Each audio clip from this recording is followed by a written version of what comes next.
I take this philosophical statement from Stephen Ambrose. It's not a museum.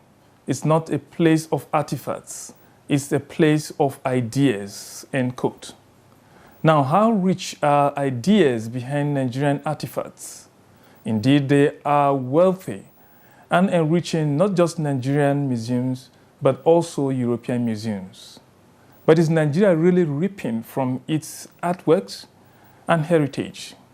In the next half hour, someone with vast knowledge of anthropology and museology will be talking to us on exploring Nigeria's artifacts, museums, monuments, and heritage sites. I am Joseph Otsen. Welcome to On the Spot.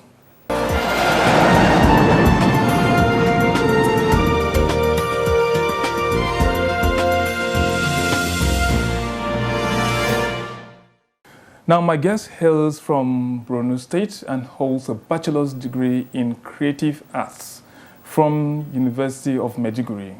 He obtained a master's degree in museum studies from the University College London. He will go ahead to attain the rank of Professor of Museology and Anthropology from the University of Maiduguri. My guest is a lover of his profession, serving as head of Department of Fine Arts, University of Maiduguri, 2012 to 2016. My guest is a consultant who is also involved in setting up museums, exhibitions, and documentation. On the spot is the Director General, National Commission for Museums and Monuments, Professor Abba Isa Tijjani. Nice to have you on the program, sir. Thank you. Thank you for having me. Okay, sir, when you talk of artifacts, these days the first thing that comes to your mind is repatriation of Nigerian artifacts from European countries. What is actually happening now? What stage are we now? Well, thank you very much. In fact, the issue of repatriation in respect to Nigerian artifacts is already in advanced stage, because we have achieved a lot over this short period of time. We are able to sign a transfer agreement of all the Benin bronzes that are in public museums in Germany, up to 1,130. And also, we have been able to reach agreement with some museums in the United Kingdom for the repatriation of Benin bronzes that were taken during the 1897 punitive expedition. Likewise, in the United States, we have the Smithsonian Museum of African Art in Washington, D.C. Then we have the National Gallery of Art also in Washington, D.C. And then we have the Rhodes Island also in the United States. All these three are coming together on the 11th of October for us to sign the transfer agreement of all the Benin bronzes in their holding to Nigeria. And we are also making headway with so many other museums across Europe and in the US for the repatriation of the Benin bronzes. So we are well in advance in this area at the moment. Okay, the ones that are back in the country now, where are we? Where do we have them? Well, at the moment we have a few objects that are returned, and as you may know, the objects from Aberdeen and Cambridge that were returned to Nigeria are in the possession of the Oba of Benin, which the President has directed for us to take it to the Oba. And the others that are coming, we are making plans to see that we partner, with the traditional institution, with the Palace of the Oba, and also with museums in Benin City, so that we will be able to store some of these objects, because we cannot exhibit everything, and then be able to exhibit those that we can exhibit at the National Museum, Benin City. And also we have plans to build new storage facilities, which the federal government is supporting, so that all these artifacts that are coming, we will be able to store them in a befitting, facility that is of international standard, while we make arrangements for them to also to be exhibited in various museums that the Nigerian populace will be able to visit and see. But also, we have plans to do travel exhibitions around the world so that these objects that have become so popular can also travel around the world for people to see that have not been able to see these objects in museums across the world. That will also generate revenue for Nigeria. So we are doing all this in collaboration with our partners also across the world. Okay, talk about generating revenue. In my introduction, I spoke about how much is Nigeria reaping from its artwork or artifacts. Your career have revolved around this. How viable is this industry? It seems we don't know much about the viability of this industry. Well, I think the aspect of tourism, which also museums are areas where, attract tourism, is a potential for generating revenue for the country. And that is why we are making efforts to see that the Benin bronzes that are being returned are also exhibited, not only for Nigerians, but also for people from outside the country to come and see the richness of our culture. Because exhibition is of different kinds. Most of these objects have been exhibited in museums across the world where they have been holding these objects. But when you now bring these objects to the countries of origin, where these objects are being produced, then the nature and the way in which these objects are being exhibited will completely be different from the perspective in which the European museums and museums in the US have been exhibiting. We have the knowledge of the local community. We have the ancestors of these objects that are around.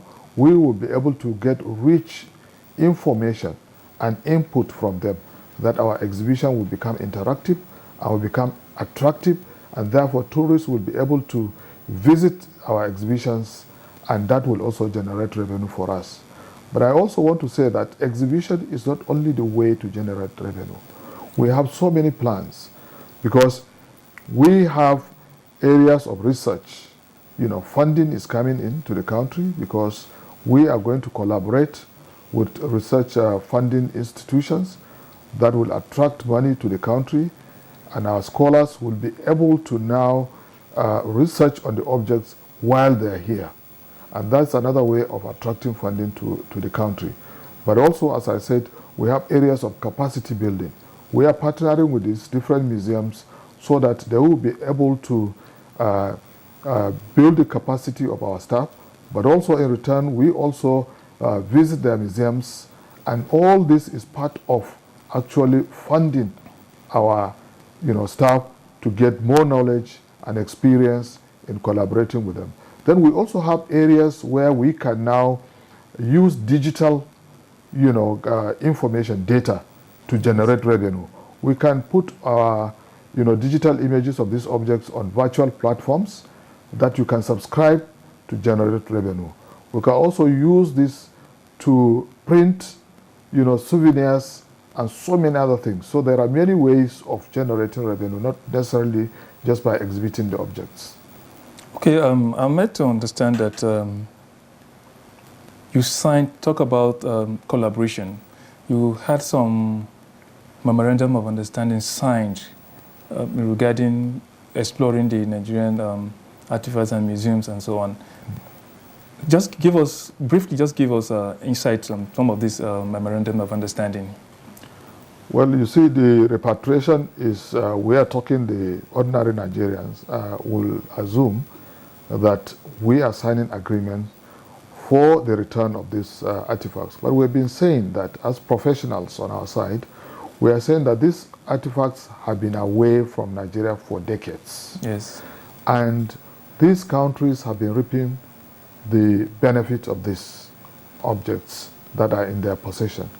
And therefore, when we come to do the draft for the signing of the agreement for the repatriation, we make sure that we get some things in return. Not only the objects, but also we want support in infrastructural development. We also include capacity building so that we make sure that as museum professionals that have advanced, they have modern equipment, modern facilities, and modern ways of conservation, curation, exhibition, documentation. And all these are not much available in our museums in Nigeria. And we now take advantage of this opportunity to see that we tap on these experiences that they have so that we will be able to benefit, and our staff in the museums can be able to understand and learn from modern ways of doing these museum activities. And this we make sure is built into our memorandum of understanding. We also make sure that the rich digital database they have over the years as a result of so many ways of digitizing these objects, 3D scan, and so many other things. We also take advantage of this so that we have this database transferred to us as the owners of these artifacts. We now will be able to direct the museums that whenever they want to utilize this digital data, they must seek permission from us. And where there is revenue attached to it, then Nigeria will have an interest in that as well. It will have a share. So all these are also built into our memorandum of understanding, and that is how far we are going. Okay.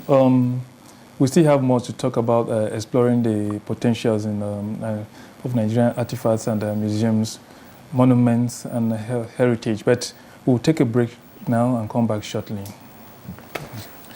Okay, we'll take a break. Don't go away. We'll be back soon.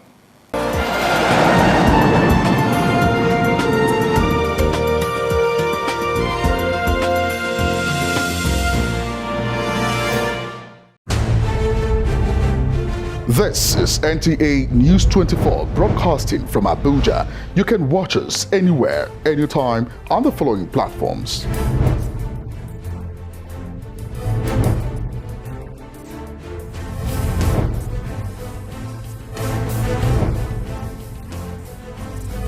For more information, log on to our website www.nta.ng or join us on our social media handles: Twitter at NTA News 24, Facebook at NTA News 24.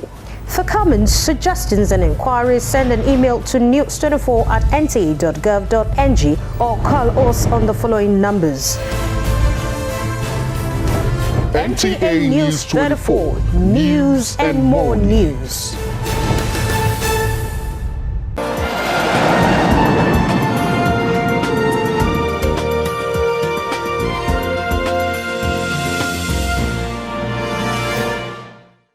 Welcome back. This is On the Spot, and my guest is Professor Abba Isa Tijjani, Director General, National Commission for Museums and Monuments. Now, Prof, I'm meant to understand that the Commission has about 100 museums and monuments and 2 UNESCO World Heritage Sites under its management. Am I correct? We have 53 national museums across the country, and we have 65 monuments and sites across the country. And then we have 2 World Heritage Sites. Okay, that's beautiful. Now, the question now is, are these facilities well managed to attract tourists from other countries to come and take a site and maybe generate some revenue for the country? Well, our museums and our monuments have been attractive over the years, and a lot of people have been visiting museums and going to our sites. But unfortunately, in recent time, because of lack of proper management of our national museums and lack of upgrading of our exhibitions, has made some of our museums not living up to the standard, where people will be able to visit and enjoy the environment. So when I came in, I quickly, looked at that area and started upgrading our national museums across the country. In the first year, we upgraded 8 national museums, and we changed the exhibitions, which have been there for over 20 years, in some cases even up to 30 years. So we changed the exhibitions, we upgraded them, we bring in new objects and new themes to, present to our audience. And that has actually received high, commendation from our visitors so far. And also this year, we have taken it upon ourselves to upgrade the exhibition and renovate some of our national museums. There are 9 in number, and about 70% of those 9 museums have been completed. And once that is done, then now we'll be able to comfortably say that our museums that we have upgraded are of international standards. So when you go in there, you will see the exhibition the way to be attractive in museums outside the country. And we're very happy and proud to say that all these exhibitions have been upgraded by our staff and the commission. And we are looking forward now to partnering with our museums outside the country, so that the repatriation aspect is also built into this development of our museums, so that new exhibitions will come up and we'll be able to attract our audience there. And what we are looking at is not just the exhibition, the museum environment itself is very important. As families, because we want families to visit museums. So when you visit museum, you want to see that your children will also have side attractions. And that is what we are bringing into our museums, to make sure that we also have, play areas in the museums, and we also have the museum kitchen, and also we have recreational facilities, so that when children come, they not only just go to see the objects, but also they will have break and go and enjoy themselves with the facilities we have. So we are putting into place, all these facilities, and that is how we want to make our museums welcoming to families and visitors alike. Okay, talk about making the museum welcoming. You have them across the country. Now, one of the challenges that we have over the years is the issue of recruitment. You'll find out that a lot of people that may end up being staff of the commission or managing these museums may not necessarily be people who are interested in that field. And then at the end of the day, they end up there. Talking about capacity of the staff. You have been there for a while now. Is that challenging for you regarding their capacity to be able to kind of, if possible, even sensitize people and try to get the attention of people to the museums? Yes, that is a very important area when I came in, because, the museum staff is a very important aspect of the museum. Not just the objects, but also staffing is very important. So it has become, one of the areas of challenges for us, because in the past, some of our objects were stolen, particularly in collaboration with, staff. And that is because many of our staff at that time were not just there in the museum because of their interests and so on, but just they happened to find themselves in the museums. So that is why today we are making sure that we retrain our staff, and that's why we have a lot of workshops across the country ongoing. And we also have in this partnership that we are doing with museums outside. We have sent a number of museum staff to countries in Europe and in the US for training as well. And we want to instill the ethics of the profession in our staff. And that is why we want another area of encouraging them is to see that the staff of the NCMM benefit Conrise, because museums are research institutions, are research places.